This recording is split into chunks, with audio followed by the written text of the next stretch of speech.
హరిశంకర్ దర్శకత్వంలో stylish star Allu Arjun నటిస్తున్న దువ్వాడ జగన్నాథం సినిమాలో సౌండ్ హై అవుట్పుట్ అనే రీతిలో చిత్రీకరణ సాగుతుంది. ప్రముఖ నిర్మాత దిల్ రాజు తమ బ్యానర్ లో 25వ చిత్రంగా నిర్మిస్తున్న ఈ మూవీ లుక్ నేడు ఉదయం రిలీజ్ అయింది.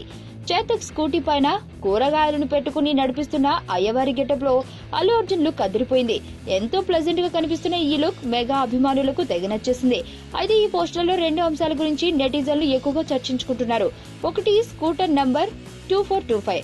హరిశంకర్ గబ్బర్ సింగ్ లో పవన్ కళ్యాణ్ బైక్ కి ఈ నంబర్ ఉంటుంది. సో ఆ హిట్ సెంటిమెంట్ ని ఈ మూవీలో డైరెక్టర్ కొనసాగిస్తున్నారు. మరో అంశం అన్నపూర్ణ క్యాటరింగ్ ప్యూర్ వెజిటేరియన్స్ అని స్టిక్కర్. పోస్టర్ లో కూడా డైలాగ్ పేల్చి హాస్యం కొంచెం ఎక్కువగానే ఉంటుందని చెప్పారు. ఇక ఈ స్టిక్కర్ లో విజయవాడ అని రాసి ఉంది. అంటే కథ ఎక్కువ భాగం విజయవాడలో సాగుతుందని అర్థం చేసుకుంటున్నారు. పూజా హెగ్డే హీరోయిన్ గా నటిస్తున్న ఈ చిత్రానికి రాక్ స్టార్ దేవిశ్రీ ప్రసాద్ సంగీతాన్ని అందిస్తున్నారు.